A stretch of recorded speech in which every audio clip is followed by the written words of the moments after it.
right. Woo! Welcome. Another episode of the Modern Life Podcast. Recording this on Black Friday, day after Thanksgiving. I had to work on Thanksgiving. I saw the best and the worst of people at the restaurant I work at.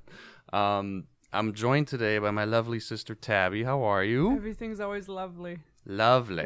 Everyone's lovely. You know, let me redo that. I'm joined today by my terrible sister, Awful. Tabby. You didn't have to work, but I had to work at the restaurant yesterday, and I had people tip me, 50 on 100, and I also had crazy people that don't go out much trying to put beer in a to-go container. So I got the best of both worlds on the day of thanking and giving yesterday. And yeah, today's Black Friday, which I like to check the news the morning of Black Friday. Oh, really? Because there's always stories of, people going ape shit. What you got? Well, it seems to be, it's definitely not as crazy as it was, I think, 10 years ago. Yeah, because of online and everything. Because there's so much more online now. So you have some stores that are they're just empty, but then a lot of other stores, it seems to be mainly Walmart at this point. Like, people are just going, it's absolute chaos. Just like looking at the pictures people are posting, and it's like a gridlock in a store. Like, everyone's just standing there. You can't go anywhere. And they've set up this whole maze, I guess, through the store to try and fix this problem of all the crowds. But it just cracks me up. People going out on Black Friday so they can get $50 off a TV. But why aren't they still letting people in? Because wouldn't that then exceed your maximum occupancy? I guess. I don't know if anyone pays attention to that. Well, if I was a firefighter, I know where I'd be. It's just, I've never gone out shopping on Black Friday. I have no interest in it at all. I don't understand, and especially when Black Friday was in its, I want to say, prime 5-10 years ago, and you'd have people waiting outside the store for 2 days, lining up to get these deals. It's just, I just can't relate. I totally don't understand it. I remember having a friend once say, oh, I got these cheap candles from World Market, and I'm like, did you was that you've been waiting all day to buy all the World Market candles? They all smell the same too. Hey, those are fighting words. It's like vanilla, sandalwood, and you smell them and you're like, they're the same. No, sandalwood's worse. It's a worse vanilla. I don't know who likes sandalwood. Me neither. It's terrible smell. But it's also the only smell that heroes and romance novels are allowed to smell like. Oh, really? Yeah. Oh, he smelled like pine and sandalwood with a little bit of motor oil and his rock hard abs. And how many romance novels have you read? I know you're into romance novels. Well, not as many as some, but the dude is always the same dude. You've been reading them more lately, no? Sort of. And then they always smell like. Where they look just some blonde white guy with 6-pack abs. Is that? Well, it's always described Fabio. As rock hard. He's rock hard. His steely abs, and I'm always thinking, this doesn't sound like. I don't want to cuddle up with a tree stump. That doesn't sound very comfortable. Your abs are too hard. They're too hard. This is never going to work out. It's like the Tin Man. Tabby's romance novel.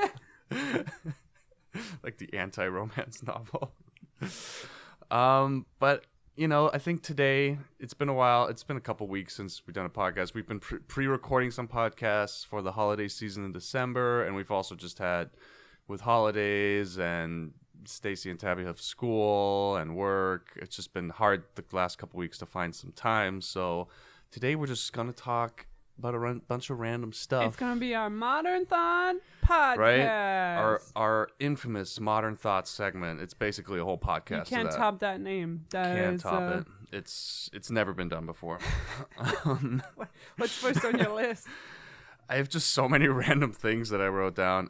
I mean, anything from movies and video games to also want to talk about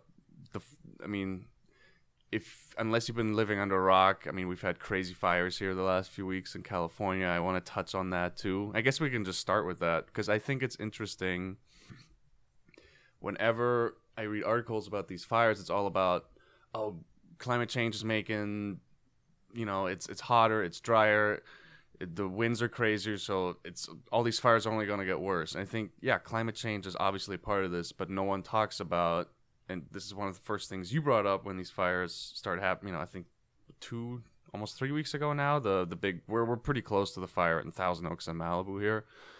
But it's the fact that it's natural for these forest areas to burn, but everyone builds their houses there now, so it's just 20-year-old dead trees and brush that in a natural environment would burn every few years because it's just the natural cycle of things, but that's not happening anymore because people are living there. So then when it does burn, it's just, it's absolute craziness. And I was looking at the map, and I forget, this guy was talking about how, because if you're looking at a map, it basically, you have the Santa Monica Mountains, and then you have Malibu and the ocean underneath, and it burned from the top of the mountain to the ocean in like almost 8 hours, I think, maybe a little bit more, which is, they were saying it's the fastest they've ever seen a fire like advance in California, maybe the US.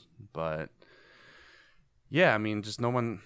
Nature will always win. Yeah, exactly. I had just taken environmental science, and my teacher was we had like a whole section on this because, like the organisms that live or grow here in California, they're actually, some of them are smoke dependent. So some seeds won't, what is that called, germinate until they detect smoke. Right. And then they flourish because all the other plants have been, are gone. Now they get all the sunlight. They kind of like emerge and come forth. And so many of the plants here have adapted to that. It's actually really, really interesting and cool. But yeah, you need. Well, it's also part of like the soil gets fertilized through the fire. It's like a whole process, and it just doesn't happen we don't allow that to naturally happen anymore. It always seems like such a shock to people who live here, and of course, losing your home is terrible, which you've gone through this before. Yeah, I did it. I went through it with water, not fire. But back in Colorado, there was a big flood.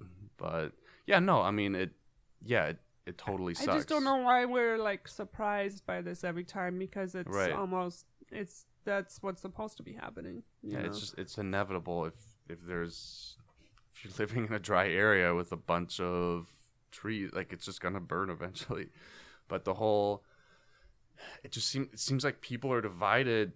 The few articles that are out there, it seems people are divided about that, where it's like there's a whole case to be made of why we're using public money to help these people that build houses in these really high risk areas.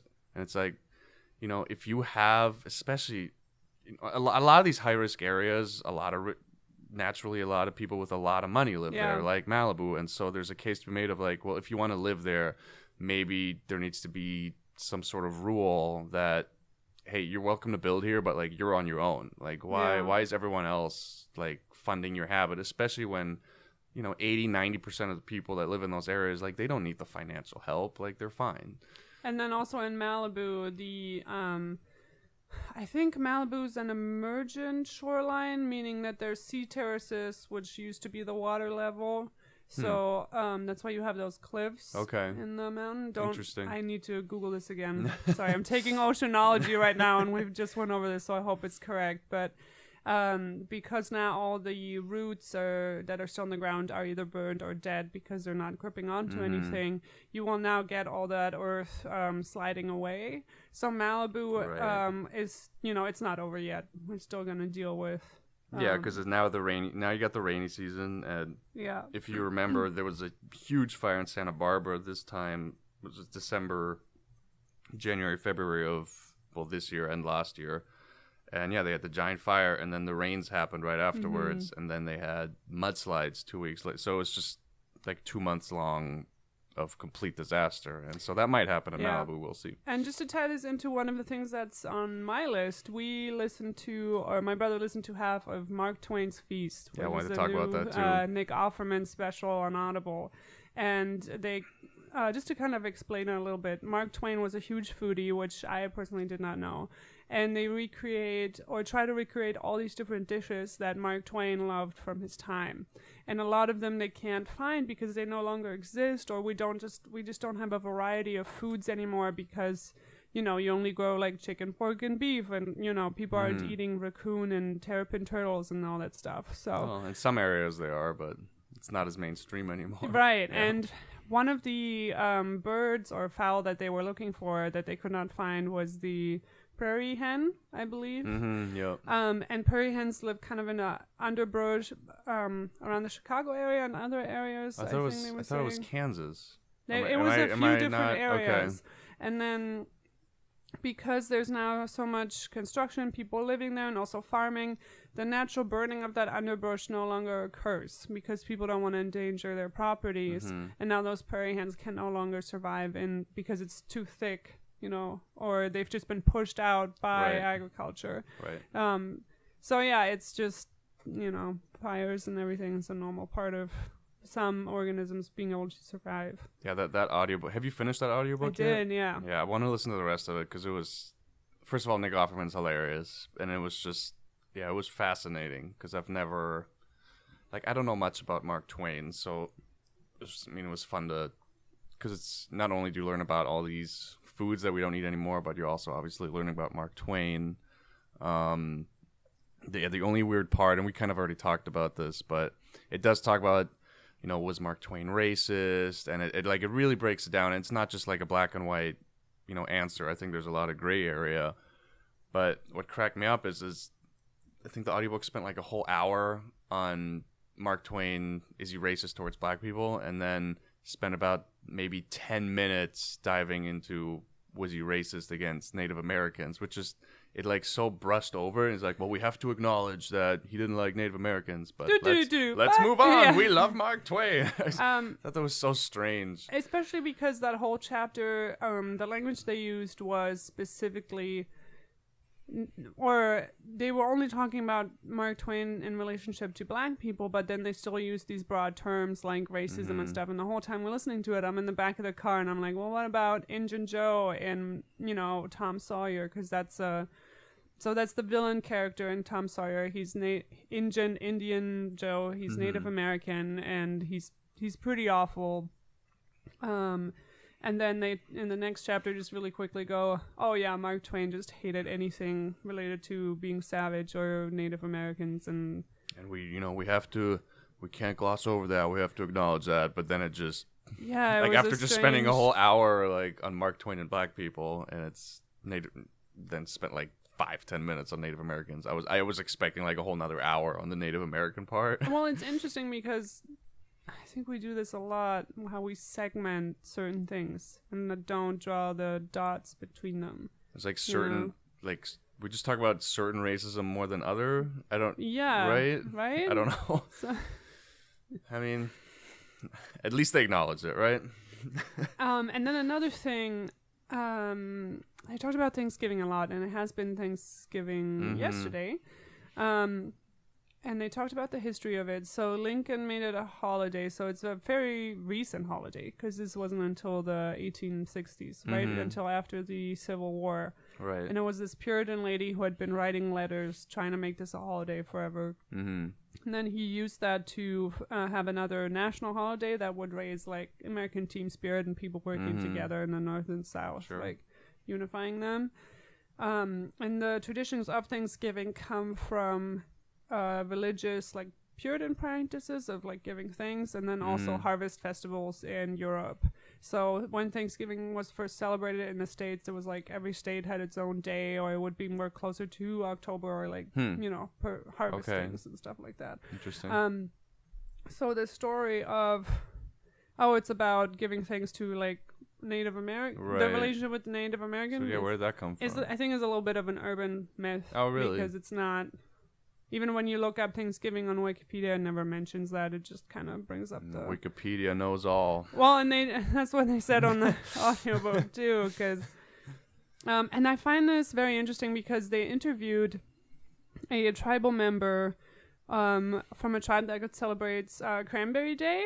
And they go out and they actually, like, harvest the cranberries. And just do, all the whole process Mhm. associated with that has become kind of this new tradition, or like reinvented tradition, something they lost and then discovered again. Yeah, it's actually funny you bring that up, because like a few days ago, I'm just browsing through Instagram and I see all these cranberry pictures. Like I had no idea how they even harvested them. I've never seen this. I mean, all of a sudden everyone's obsessed with cranberries. So it's funny that you bring that up. And people don't even eat them raw that much because they're pretty crunchy, which they pretty taut. And I find this fascinating because I have a friend who's a kindergarten teacher at a kindergarten that's non-denominational. Okay. And so they're not allowed to celebrate Christmas or, they don't do anything for the kids so she just had to organize this like winter festival. I've never heard about this. And I find this, I would imagine it's a lot of work to almost invent a new holiday to celebrate with these children. Wait, what's the point of... Just to have something to celebrate.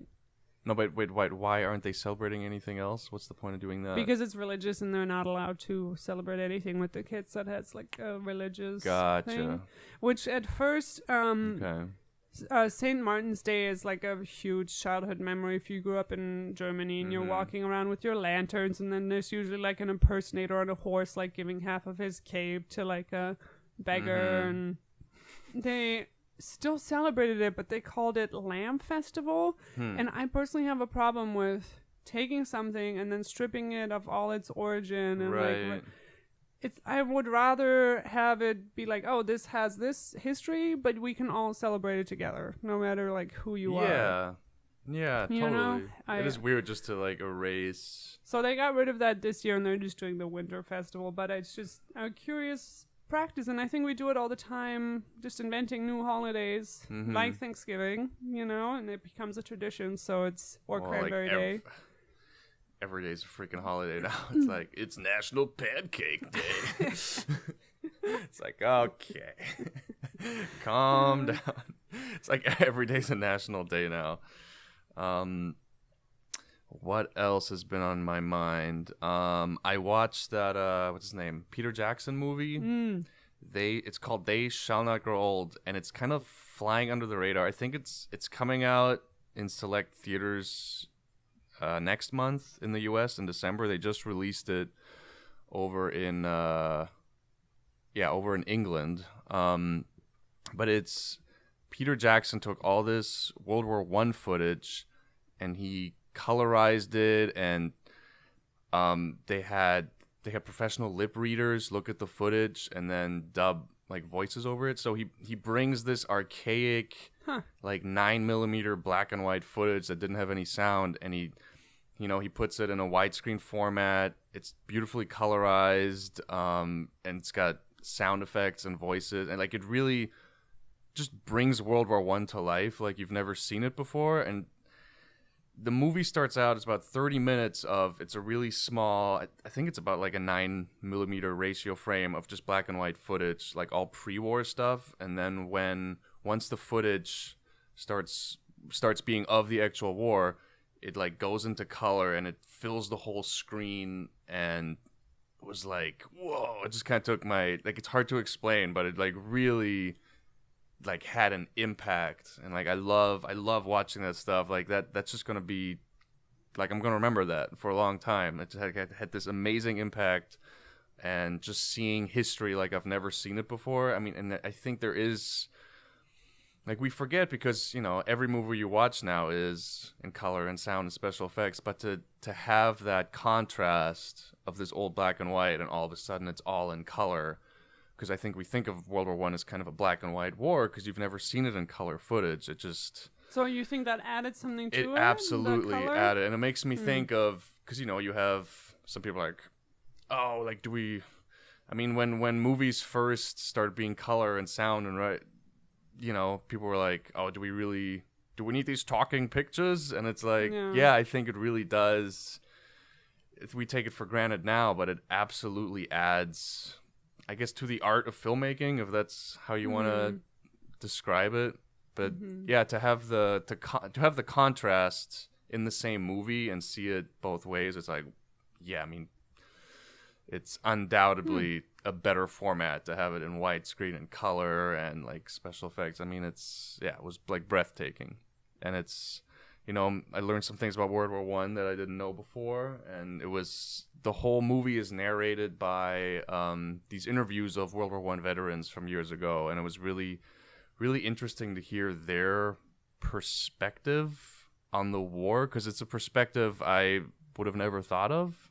Like most people that were fighting, and most of the men that were fighting, they seem to be like they like doing it, and they were like, well, this is what I have to do for my country, so I'm going to do it. It wasn't like they didn't dread going to war.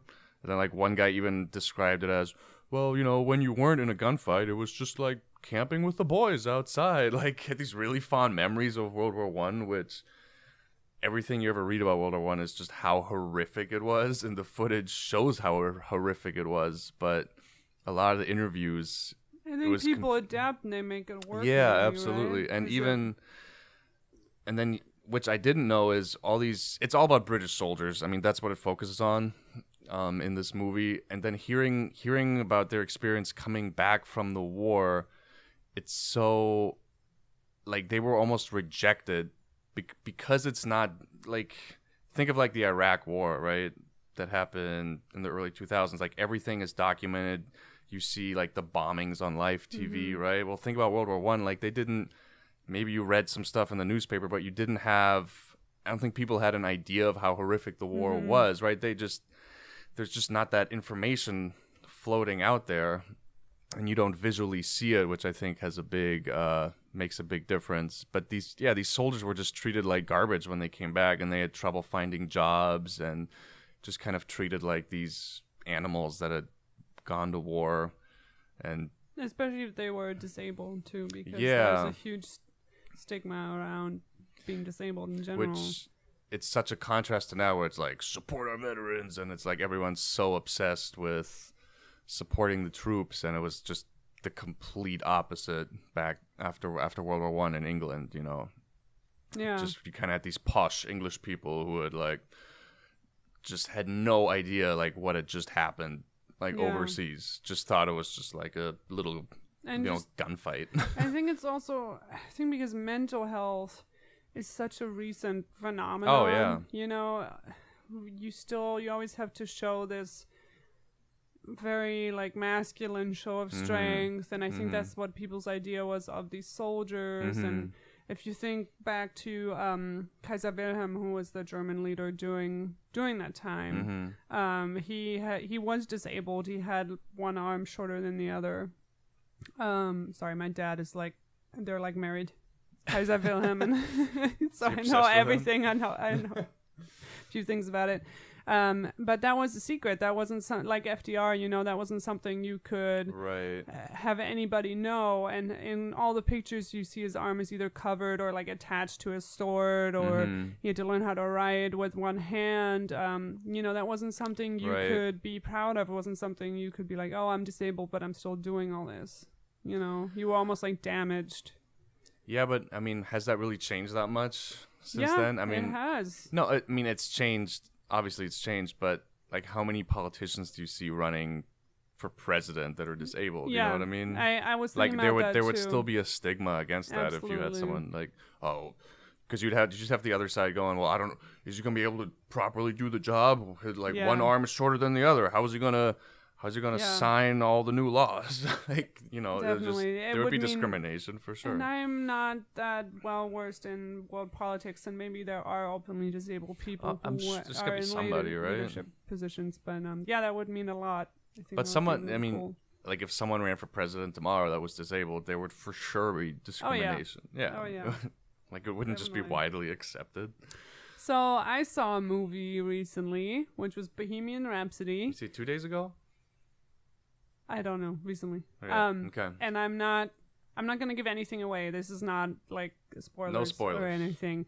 But I always have these amazing movie-going experiences where just weird stuff happens, where I sit next to like really strange people. Or obnoxious people.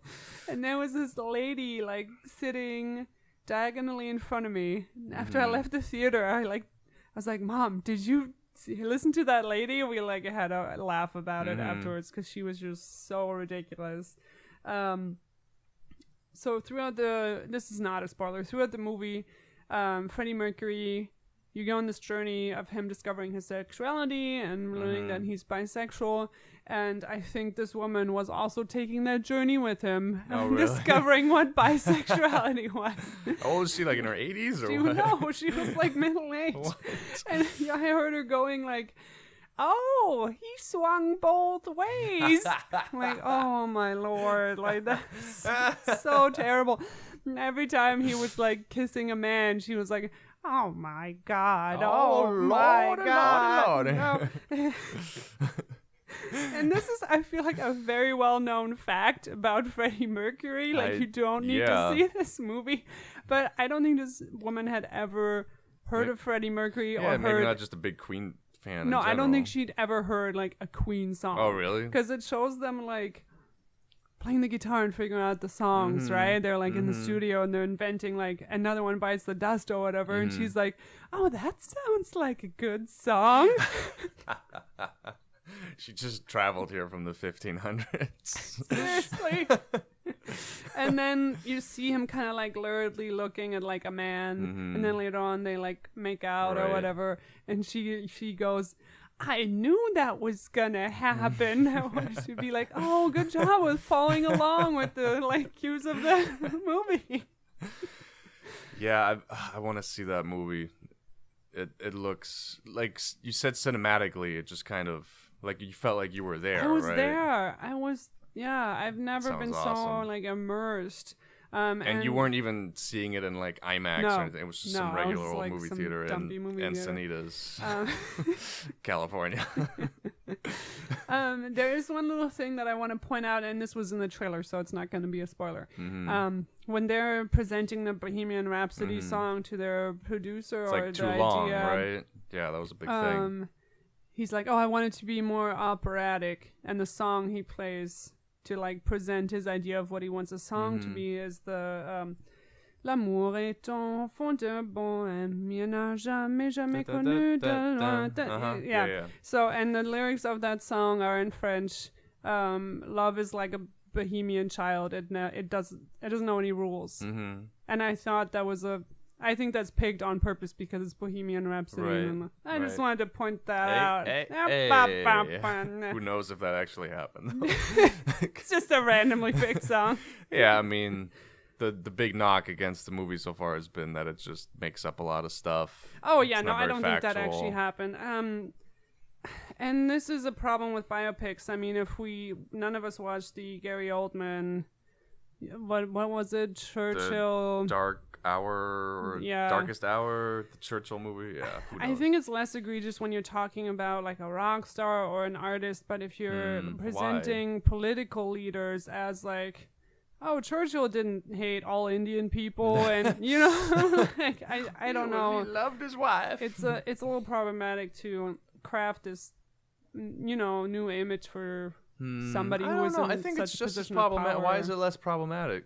Because Churchill had so much political power that affected, I get so that, many but of these if citizens. you're immortalizing on the silver screen like one of the great artists or bands of all time, like don't you have some sort of responsibility to? I'm not saying it's got to be 100% factual, but just to to completely make stuff up too. Like I don't know. Yeah, I don't agree with that either. I mean, Hitchcock had that same problem too, where like the real life things that happen around Hitchcock were more interesting than what they made up for the movie. That's what I'm saying. Like I feel like the story of Queen and especially Freddie Mercury, like there's so much interesting stuff there. I don't know why you would have to make up stuff. You know what I mean? But then again, it's hard to write a script. And I think sure is. The biopic that does this really well. I love The King's Speech. Like I've seen it multiple times, and we don't know what happened in those sessions, really, do we? Right. Like I don't know. I never looked it up. I mean, they found out recently. This dude found like papers in his grandpa's effects. Discovered that he was like the voice coach for the king. Oh, really? Yeah, and that's what they based the movie on. Interesting. So yeah, I don't know. I mean, you have to take some liberty, but Yeah, no, and Yeah, it's valid. I if don't you're agree upset that with... everything has to be 100% correct. Like, I'm not in that camp either, but there's got to be a middle ground. Yeah. Speaking of movies, we both saw the Pikachu trailer recently. Wait, I already talked about this. This is going to be coming... So I pre-recorded this. This is going to be coming up in one of our... Oh, you already talked about the Pikachu trailer? Yeah, in oh, one of our I didn't Advent... know. Well, we'll save it for then. I just want to say it looks ridiculous. No, I agree with you. Yeah. I agree with you. But what's more ridiculous... Like, I would have never thought that Pokemon would still be... Like, the staying power of Pokemon, I think, is impressive. Yeah. I mean, let's see. So I'm 20. What am I? How old am I? 26? I forget how old I am. I'm 26. So I was playing with Pokemon when I was, like 7? Yeah, That's when Pokemon came out, right? I mean, it's been around... Well, they just had... Didn't they... They've had... No, it's been around for over 20 years, right? Didn't they just have a 20-year anniversary, like, a year ago or so? It's like it... And then you had so many... You had, like, the Yu-Gi-Oh! And so many knockoffs, and all those things have gone away. And, like, Pokemon and... Yeah, Digimon didn't stay. Yeah, there was so many, like, animes and card games in that genre. And they've all gone away. But Pokemon and Pikachu... it's like... Pikachu is, like... Mickey Mouse. Like, you know, it's just, like... It's gonna be there forever now. But I'm surprised Disney hasn't bought Pokemon yet. Is that next? They're going to add on a little Pokemon theme park to Disney World. Yeah, but it's just crazy to me, the staying power of that. What else? So on a previous podcast, we mentioned that we would do an episode on Red Dead Redemption. That will not be happening.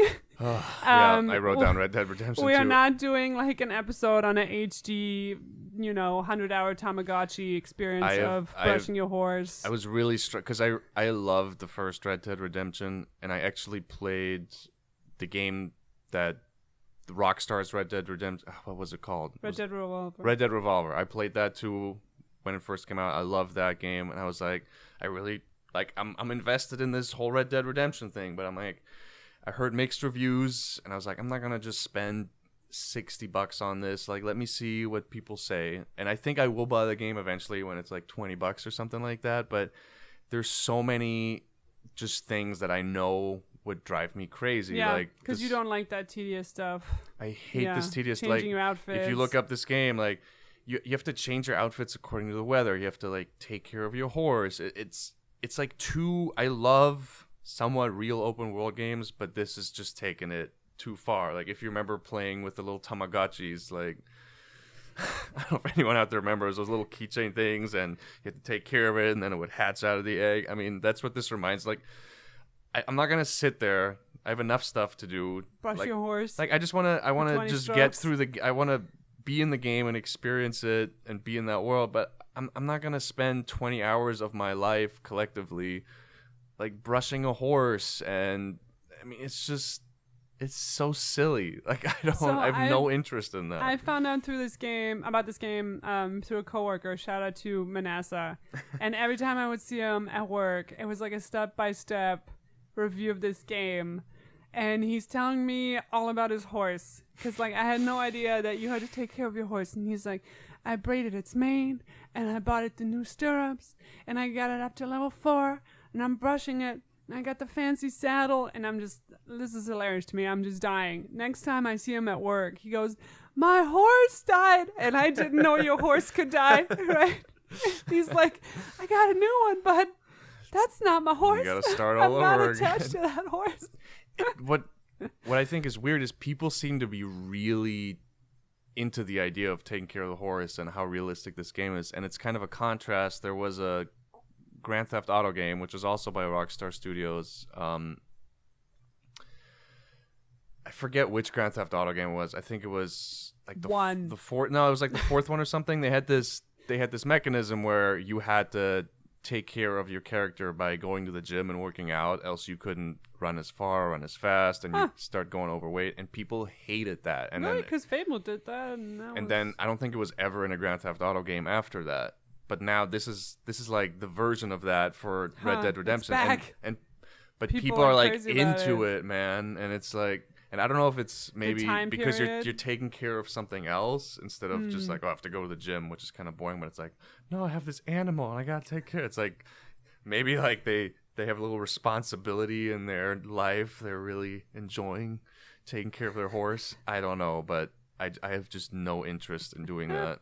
I have real life things I have to take care of, not some digital horse that's gonna die when I like accidentally run into a rock, and then I gotta start all over again. And speaking of video games, I've been on a video game kick lately. I go through phases where sometimes, I'll go through half a year. Except you just play Black Ops. Because that's all What are you have. playing? What are you playing? What is the game? It's just to turn my brain off at the end of the day. I've just been game. playing Call of Duty. Call of Duty. You play the same game over and over again. Leave me alone. But yeah, it's just to turn my brain off at the end of the day. I'm like, right now, I'm just enjoying playing video games, like an hour a day or so, at the end of the workday. And I'm just stuck playing Call of Duty. That's all I have installed. I'm like, I'm really kind of sick of this. And I really felt like playing. Oh, no. I felt like, I want to play. I grew up playing soccer games, those FIFA games. I'm like, I want to play a soccer game. And it wasn't FIFA. It was the other big one. I forget. It's got a weird name. It was like FIBA, like the knockoff. No, it's like Ultimate Player Soccer. I don't, some weird name.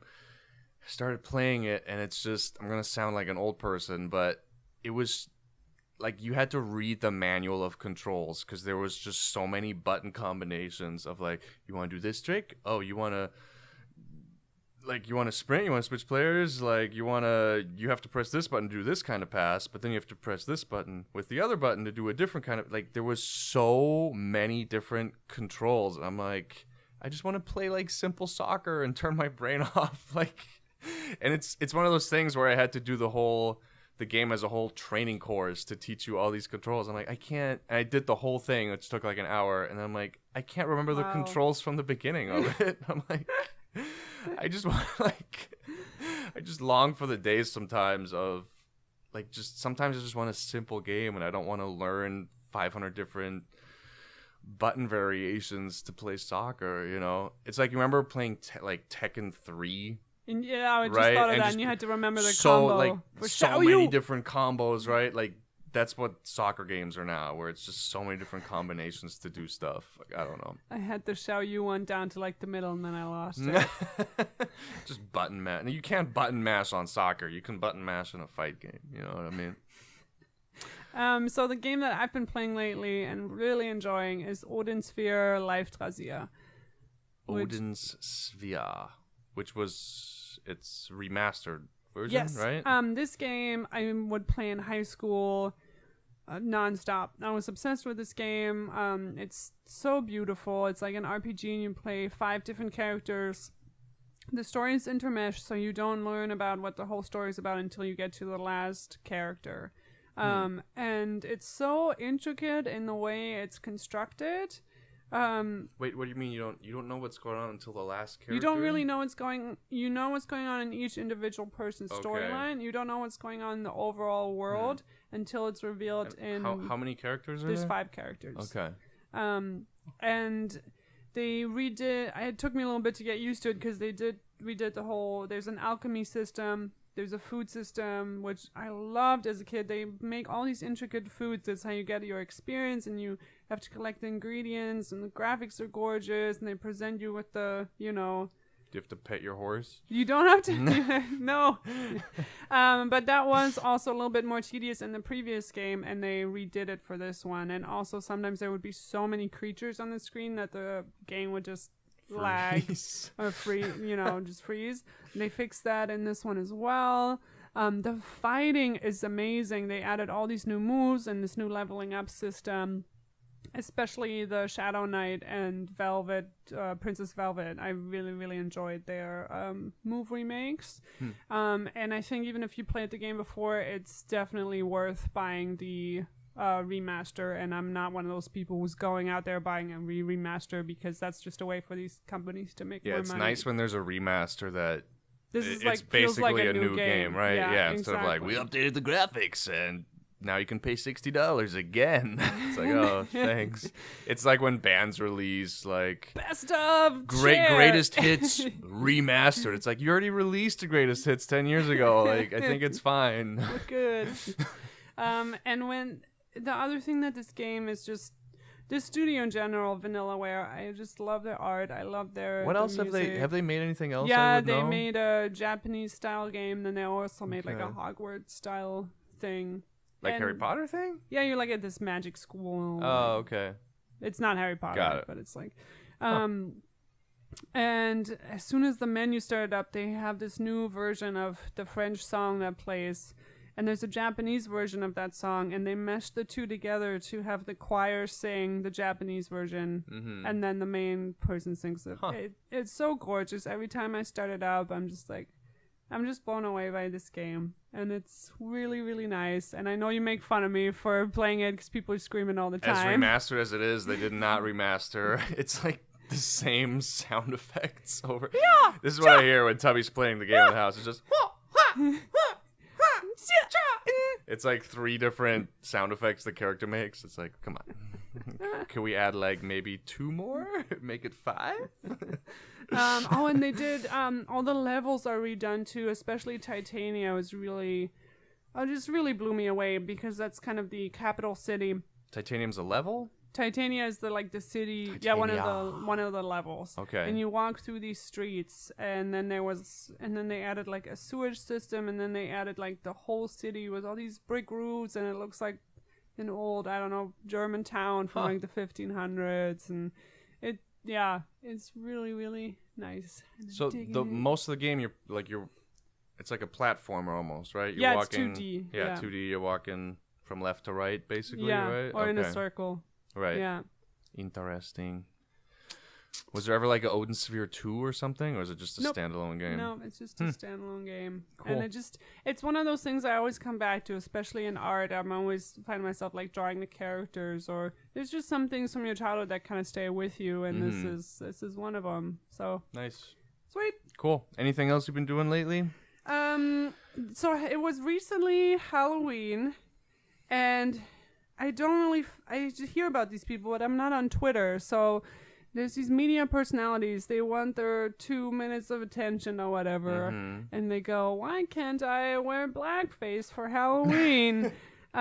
These are white people. I don't understand. Are you talking about the Fox News? No, she used to be on Fox News. I think it was a woman. I don't know the who lady it was. on NBC. I don't follow this stuff. I can't interact with it because it People just listening frustrates know. me. Something Kelly. But she made this point, No. and I want to expand upon this because I find this interesting. Mm-hmm. She goes, if I'm not dressing up as just any black person, but I'm dressing up as a specific, like Harriet Tubman, or a specific character, and their blackness is part of their identity, then I want to be true to that, and why can't I then wear blackface to be that character?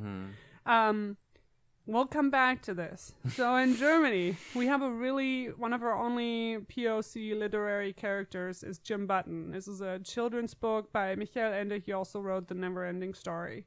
And kids, or when these plays are put on even by professional actors, they will have a white kid with blackface, in theater. And I think Germany's kind of finally realizing that maybe you shouldn't be doing it. So we're at least ahead of like Zwarte Piet, which is like a Christmas tradition in the Netherlands, where they wear blackface for Christmas. So, yay, Germany for entering. There's something like Australia does too, right? Oh, There's some like holiday, yeah.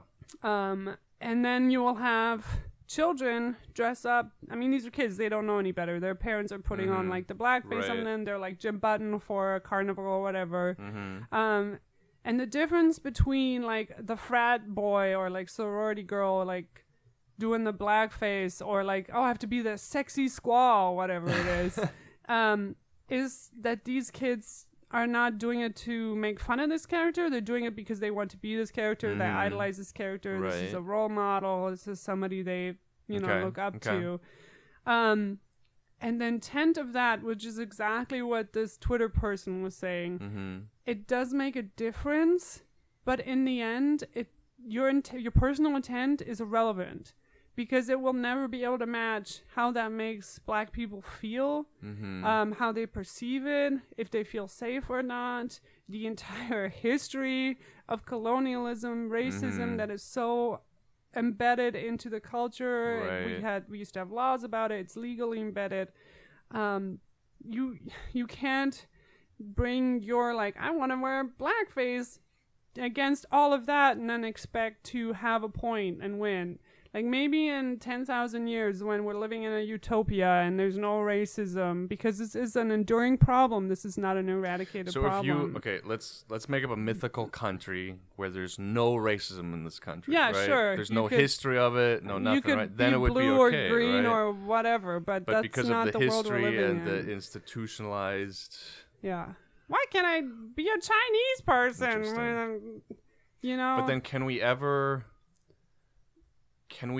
get to that point if we can't I don't know. dress up like the other? Like, I don't know. have a crystal ball, but I think there's nothing more telling of white privilege and how white people perceive, like, oh, this is a right that's taken away from me. I can't wear blackface. You know, it's just another indicator of this gap between, you know, everyone during racism and how we still are dealing with it today.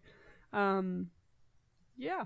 Don't dress up your kids with blackface. New segment. It just makes me wonder, like, can we? I mean, because people always bring up a medical argument too of, well, you dye your hair and the melanin in your hair is the same as like your skin, so why is this okay and not that okay? Right. But it's not a scientific argument. It's a historical and cultural argument of how we have treated people who are not white. You know, this isn't, you know, anyways, that's all I had on that. Interesting. What else do you have? Not much. I just wanted to touch on, if you need something good to listen to, Conan just started a podcast and Will Ferrell was the first guest. And like, we're living in a world where everyone's constantly getting interviewed and you hear a lot of the same stories over and over again. And there was actually some stories from Will Ferrell that I like about the SNL days and that kind of stuff that I had never heard before. And I don't want to spoil it, but there's a story about him wearing the same outfit for like weeks on end, basically. Months, yeah. It was as just a joke. Absolutely hilarious. And, you know, Conan and Will Ferrell, Will Ferrell's been on Conan's show a million times. Like, they have a great chemistry and was a good first guest. But there was just some great stories there. And it's like a good 45 minutes, easy listening. The podcast is called Conan O'Brien Needs a Friend. Yeah. And at the very end of the podcast, they rip into the Star Wars prequels in the most hilarious way ever. Like, you're not a huge Conan fan, but I love Conan. So. I actually prefer this more than his talk. The late night show? The late night show. Because his humor doesn't always land with me. Sure. I don't know. Yeah. I totally respect that, and I can see why. But like, I love his weird, quirky humor, and I think it's actually really smart what he's doing. So his hour-long show is now only 30 minutes, and then he's also doing this podcast, and all his, how long has he been on the air? 20, 30 years? All those archives are like on the internet now. It's all digitalized, and he's also doing this comedy tour that he's going around the country with. Like, he's just kind of, I just think it's really smart, you know. And to diversify. Well, and I see it from a perspective of like his legacy in the U.S. Just kind of, you know, like, he's been around forever, but, you know, he connects as much with like a younger audience as like a Jimmy Fallon. And I think it's because he's constantly kind of reinventing himself. But I think adapting. From his standpoint, I think it's also, he's just kind of bored doing the same show for 20. Like, he wants to do other stuff. And I think it's just great. Like, he's just staying relevant and always kind of updating the way he does things, and I appreciate Conan. Yeah. All right. So Netflix, because they now own the Great British Bake Off or whatever, you can watch the most recent season, which ended in October, I believe, on Netflix. I thought I was never going to see this. I just binged the whole thing. So wait, hold on. How does this work? So it was a PBS show, right? Yeah. And then Netflix bought it? No, I think it went to like some other. It was like BBC. I always thought it was BBC. There was a whole money grab. That's why I went to a different network. And then Mary Berry and the two hosts were not cool with that at all. Yeah. So they left. And there's a whole drama about it because PBS doesn't have a lot of funding. Right. It's all like, you know, viewer donations. Wait, but does Netflix actually own the show now, or they're buying the rights to have it? I've read a few things about it, and it's honestly a little confusing to me. So. But it does say, like, Netflix original or whatever. The Great British Bake Off. And just means it's going to be on Netflix sooner now, basically. I guess. Okay. And some of the old seasons are back. Oh, nice. Now too. Okay. My problem with the Great British Bake Off is, and this is like my favorite show, and I want everyone to watch it, but soggy bottoms. They pretend sometimes as if like we're not living in 2018, as if like air conditioning hasn't been invented yet. And they make a huge point of like, these are home bakers. These aren't professional bakers. They're if you've never seen the show, home. it's these home bakers that are on a show, Yeah. and they set up this tent in the middle of nowhere in England, like on a lawn, and the show is filmed like in the middle of summer, and there's no and so you're baking. So there's like 12 ovens on in this tent. There's no air conditioning. And what happened on a show you watched the other day? And they had to make like a chocolate sphere. So you put the cake inside, and then you melt something over the top, so the chocolate then melts. Wait, you put the cake inside of what? You put the cake inside the chocolate ball, inside the chocolate sphere. Got it. So it's completely covered. You don't know what's in there. So when you pour the hot sauce over it, the sauce has to complement the cake, and then you reveal whatever's inside there, and it's like, woo, you know. Okay. Except it's like 35 degrees. Celsius. Yeah. Don't go all metric on us here. And it's just so frustrating. They're like, build the pyramids of Gaza in 30 minutes out of chocolate, life sized, and then they're like, oh, you didn't succeed on this one. You see like some of the structures just melting 35. away. So that's what, like 105, 110 God, Fahrenheit. And I'm always like, can't bake in those conditions. I don't know. It just frustrates me. At that point, I'm like, just give these people a break. What do you say? Like it was so hot, like a glass jar broke, right? Yeah. I thought that's what you were going for. No, in one of the episodes, they have all the ingredients in mason jars on the workbenches, and one of them just exploded and shattered everywhere. They had to get rid of everything this person was cooking, and that person had to start anew. And luckily, they did get that extra time at the end. Otherwise, I was gonna just turn into T-Rex and like terrorize England. But then what? And then the other day they had to make something like using the campfire or something. Yeah, like, and then I was making a little bit over the joke. top. I was making a joke like, oh, next they'll have, this is a Facebook post I have, next they'll have them cooking over like an open fire. And guess what? In the finale, they had to make naan bread on like, they left the tent, they made it over like an actual fire.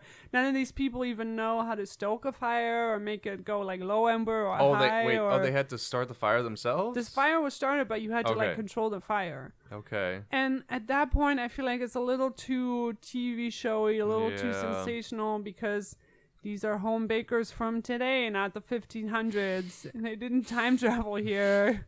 Like, I'm like, how are they? None of them. It has nothing to do with baking skill at that point. It's just a little like to mix up the show. Yeah. I don't know. But how many seasons now? 8 seasons. It's inevitable. You got to mix it up. Gotta stay just, relevant. I'm wagging a finger at you. Be careful. Tread lightly, Great British Bake Off. You're pushing it. I'm watching you. I can't wait until Making It season 2. There's like no news. I know. I just Googled it again, and there was. There's never. This was like one of the most watched shows of the summer, and there's like no news about it. I just know that they renewed it for season 2, but no one knows when it's coming out. So we'll see. I'm excited. So I recently read Robinson Crusoe.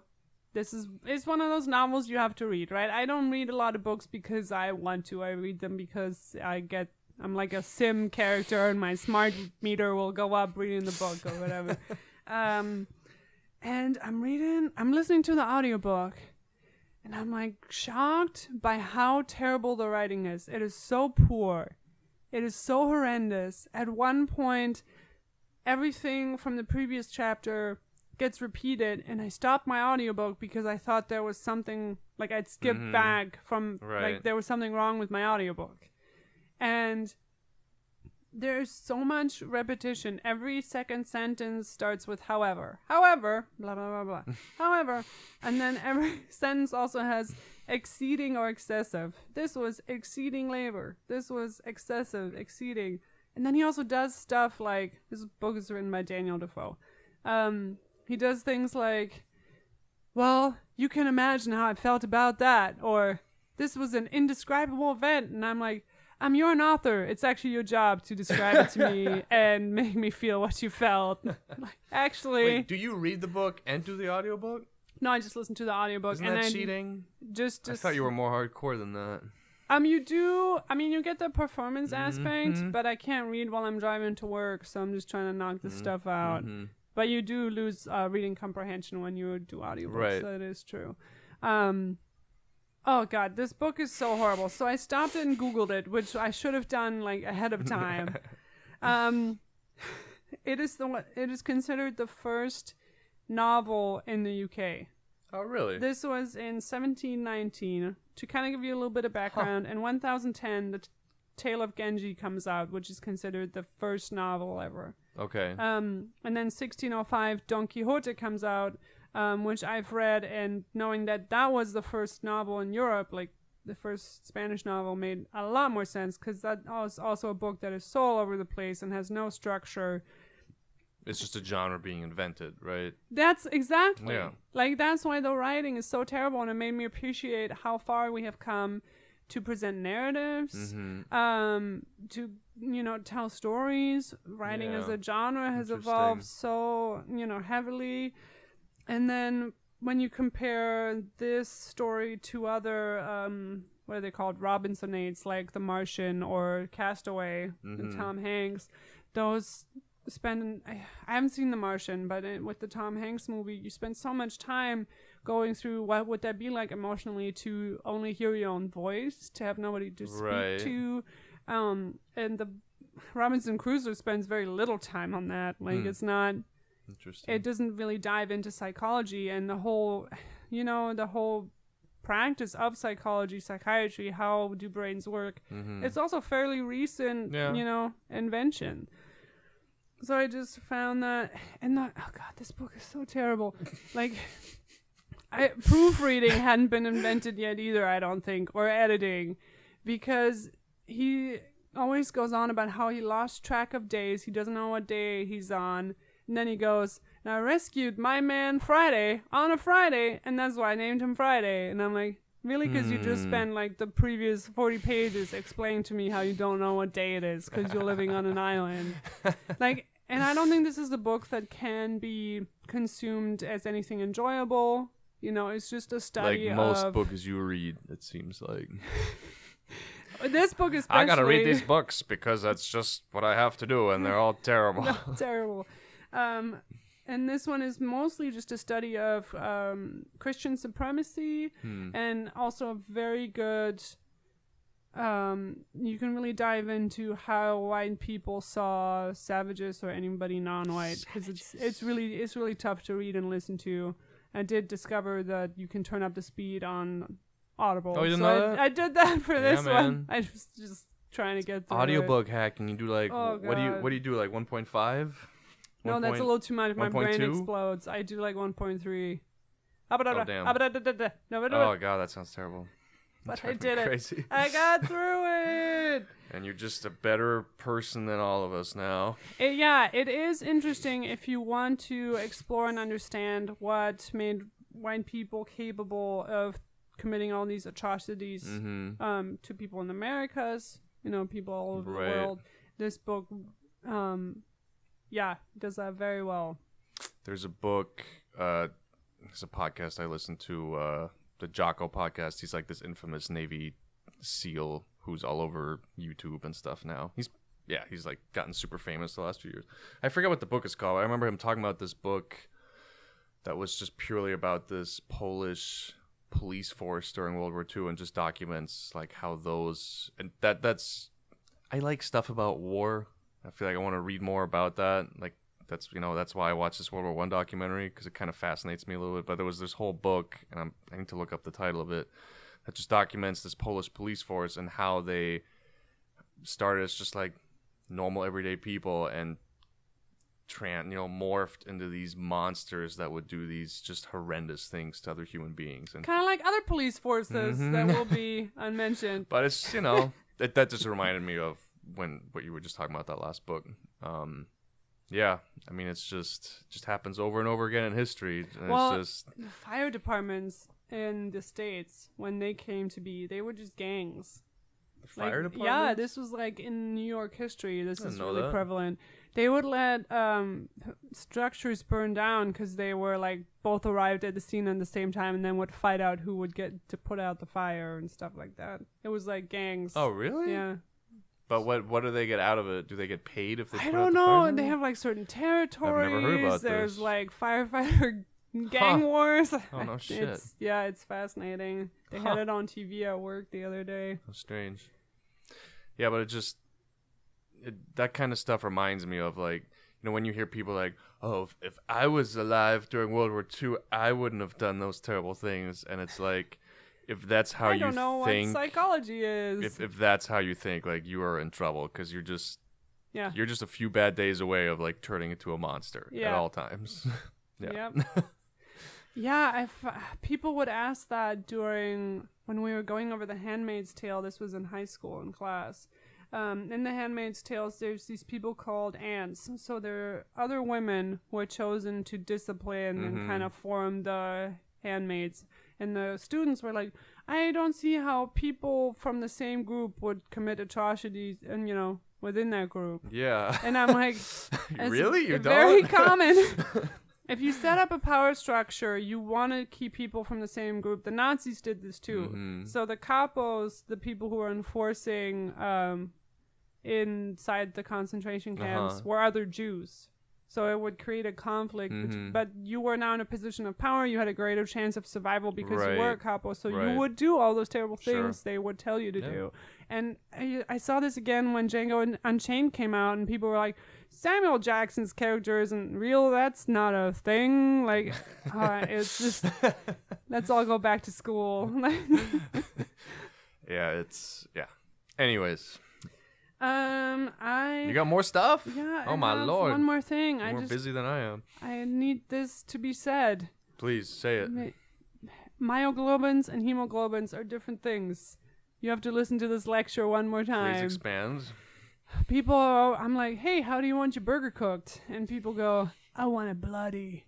And I'm like, oh, it takes everything being in my fiber to be like, it's not blood. There's no blood in your meat. Okay, so butchering, this is how it happens. Imagine chickens. They hang them upside down. They cut the throat.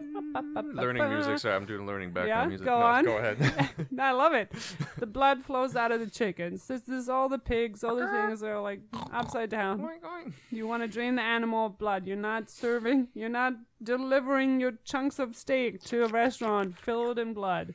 And so you might ask yourself, well, then why is it red? All right. And so hemoglobins and myoglobins both give oxygen, but one does it for the blood and one does it for the muscles. They both dye things red. And the more oxygen you need, the bigger the muscle, right? This is why in chickens, the thighs are darker than the breast, because chickens are running around, they're using their little thighs, or their little legs, they're just going like a paddle duck on the floor. This is why seafood is generally whiter, because they're swimming in water. They have to use less of their, Right. Cows are going to be big, redder and bigger because they're They got to hold giant. those fat bodies up with their skinny little legs. Yeah. Exactly. So please stop going to a restaurant. Tell me how hardcore you are because you eat your burgers bloody. Yeah. It's not a thing. Also, blood is you taste the iron right away. Just imagine like biting your own tongue or something. It's a metallic taste. My lovely, I always say lovely. Everything's my lovely. terrible girlfriend Stacy elbowed me in the face last night by accident. I've never been elbowed in the face. Like it was so not in the face, in the nose. I got hit in the nose so hard that it was just instant. Like instant nose, like just nose started, blood just started gushing out of my nose and like into my mouth, like just blood everywhere. And yeah, you can just like taste blood like just right away. Yeah, that's what your burger would taste like. And guess what? It doesn't. So it's just red water, right? Red water content. Well, what's that's the why juice flowing out? Yeah, it's water. It's just when water, right? when in a package, you mean? Or like Yeah, if I cut water. into a rare steak, I mean If the you juice is just water. cut open a right? steak, and sometimes you see the little congealed red blood spots in there. Mhm. That is the only blood that's gonna be in there. Yeah. And it's not the watery texture. It's more goopy. Right. Because that's what blood is. Right. And that's how you can also tell your meat is going bad or losing its oxygen because it will turn brown. Brown. Right. Well. Bum, bum, bum. And you know what? While we're on this topic of food, so I bartend at night, and this is something that drives me crazy. Is Can people, I have a martini? You want people vermouth? No. order a martini. Really? That's the one you're gonna say? Yeah, it drives me nuts.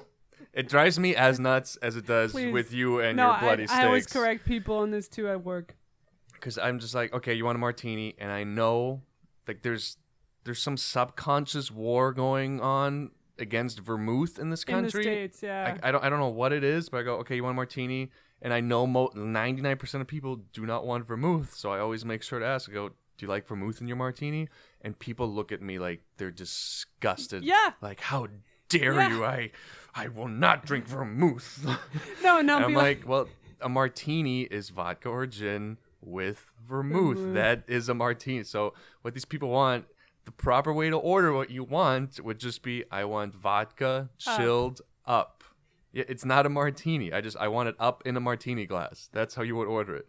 It's like ordering a margarita, but like you don't want lime juice. I mean, How dare? it's the same thing. How It's dare just, you ask me if I want lime juice? It's like, I ask that every time because I didn't know that people don't know this. So they'd be like, my drink tastes really weird. So now I'm always like, yeah, you gotta like. when they order a martini, I'm like, do you want vermouth in there? No. I'm like, so you want it up? Yeah, up martini. Like they don't know what they're saying. It's just this like ignorance of things that you consume every day. It's what drives me crazy. And I'm not saying you gotta like Be a food historian. I'm not saying you gotta read every ingredient on. You gotta know every single ingredient of what you're buying at the store, but just have a general knowledge of what. Yeah. If you love martinis and that's all you drink when you go out, like just have a general knowledge of what you like. It's like I had a guy who was like, he must have been about 35 years old, and he comes up to the bar, and I swear to God, he orders a margarita, then brings it back saying, "Is there tequila in this? I hate tequila." And I'm like, you ordered a margarita. How do you not know there's tequila in a margarita? That's rough. And then I'm like, well, what do you like to drink? He goes, well, I like vodka. I'm like, vodka with what? Like, what do you drink when you go out? He goes, just surprise me. If you're a 35-year-old guy, God. it's like Surprise just me. all like know what you like. Lord. So I just made him like a Moscow Mule with vodka. It's just like, just this ignorance of I don't know. What? I just was born yesterday. I don't know what I like. It's like, come on, man. Just take a little bit of pride in what you like and drink and eat and order. So I just have to correct you really quickly. Yes. Martinis is a double plural. Martini is Yes. already plural. Yes. Martino singular. Also, stop ordering paninis. That's a double plural. Panini's already Damn plural. Italians. Panino is singular. Just throwing it out there. Martini. Yeah, but that's what drives me crazy. You're welcome, people. Can we talk about Stan Lee really quickly? Sure. Just Go finish for it. I off know with you. that. Yeah. Stan Lee, I have rest in peace. I have a lot of friends who are really huge comic book fans, and I texted my friend Brittany right away, and I was like, "Are you doing okay with this Stan Lee thing?" And she goes, "I didn't know until you told me." Oh, I keep doing that to people because when David Bowie died, I texted my friend. I'm like, "Are you okay with this David Bowie thing?" He's like, "What? What?" It's like, what was that Key and Peele sketch? Where is Michael Jackson? He does not grab his ass like that. Stop grabbing your ass. Like doesn't know Michael Jackson's dead. But yeah, no. Yeah, what's on your mind about Stan Lee? I'm not a big comic book fan, so this doesn't really affect me. No. He's fairly old, so this isn't. This isn't. He always annoyed me in all those cameos. I'm like, okay, I get it. And I don't want to. This isn't really about Stan Lee, but 2 years ago I went to the LA Comic Con, which is now called the Stan Lee Comic Con. Oh, I didn't know And I felt a little bit uncomfortable there, which is why I didn't go back this year, because Stan Lee is everywhere. Like when you buy your tickets, it asks you, "Do you want to buy a $200 autograph? Stand in line for your, Wow. The programs have Stan Lee on them. There's Stan Lee masks. There's Stan Lee this.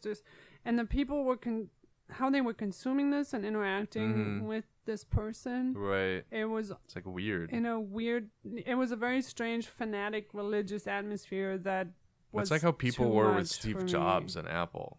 Like really? Oh my God. Yeah. Like when he died and people's like people like having full on meltdowns about someone they've never met. It's like the guy invented an iPod and a phone. Like, Jackson Gleason, who played the Lannister king on, I think this is what people will know him for on Game of Thrones. I don't know. He's this blonde boy. He's gorgeous. Blonde boy with hard rock ass. Hard rock ass. He did, and this was at a famous school, one of these colleges, Harvard or whatever. I don't know which one. He has a whole speech about how idolizing someone is a form of dehumanization, and how people will be just familiar with him and come up to him on the street and like start touching him and like, oh Jack, I'm a huge fan, blah blah blah. And it's super fascinating. It really makes you think about your relationship to, and we talked about this before, especially when you find out that some of your idols are really terrible people, which has been coming out right now. So we put these people up on a pedestal and then find out like, oh, they were human after all. It's like, they're not these like so pure, it's just floating gods. Which is what this Comic-Con was kind of doing. So this is not anything against Stan Lee. I honestly don't really know anything about him as a person or anything. You're just uncomfortable with the obsession of and Stan I've Lee. done this. We all do this, you know. Anyways, I've been there with George Clooney. No, I'm just kidding. And his rock hard ass. steely ass that tastes like sandalwood. Well, it actually reminds me a lot of Steve Jobs, where it's one person getting all the credit. Like there's a bunch of like Stan Lee came up with a lot, yes, but he also worked with other people that are creators and they're all feeding off of each other. But it's like Steve Jobs wasn't like, you know, making the iPhone by himself. He just he had a group of brilliant engineers, and he would basically just be like, I mean, Bill Burr has a great bit about this. It's just like, I want 1 million songs in this little device. Go! Like he just he had the idea and the vision of like what is the future and what would be amazing, but then it takes other people around him to like, okay, well, how do we actually make this work? Like Steve Jobs didn't really know how to do that. It takes like other brilliant people to figure out, okay, well, how can we fit 100,000 songs into this thing that's like half the size of my hand, you know? But it's like it just cracks me up. Like just people get all the, I mean, I guess that happens all the time. Just people get all the credit. It's like, you know, how director wins the Oscar. It's like, well, you look at the credit, there's 500 other people that worked on the movie, right? I mean, it's just the way it's gonna go, I guess. But yeah, I mean, with Stan Lee, there's a lot of stories about, and you know, I don't know what's true or what's not.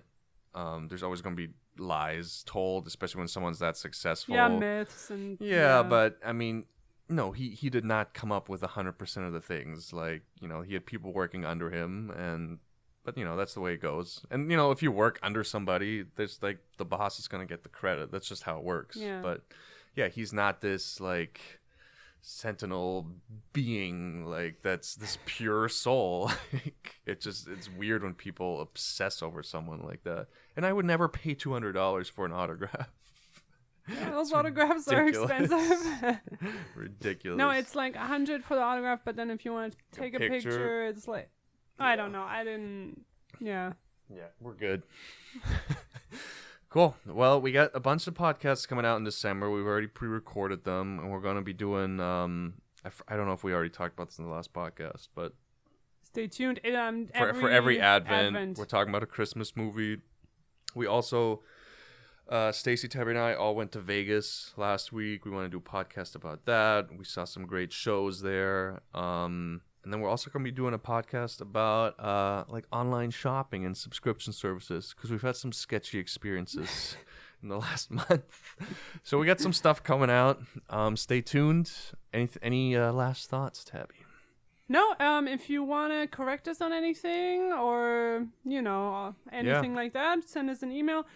because I always listen to other people's podcasts, and I'm like, no, I maybe stopped listening because I didn't enjoy something, and I'd rather hear about it from people than we're on just fade into Instagram, nothingness. Twitter, @ModernLifePod. Email Talk is to me. modernlifepod@gmail.com. Call me. In the Ring at my podcast description doorbell. is our website. You know, all the links to iTunes, Apple. Modern Life That's the same thing. Pod. iTunes, Stitcher, Google. There's a tip donation jar if you want to support the show, because we can always buy better equipment, stuff like that. But this is just a passion project. Yeah, reach out to us. We'd love to hear from you. Otherwise, we will have another episode up soon. Bye. Bye.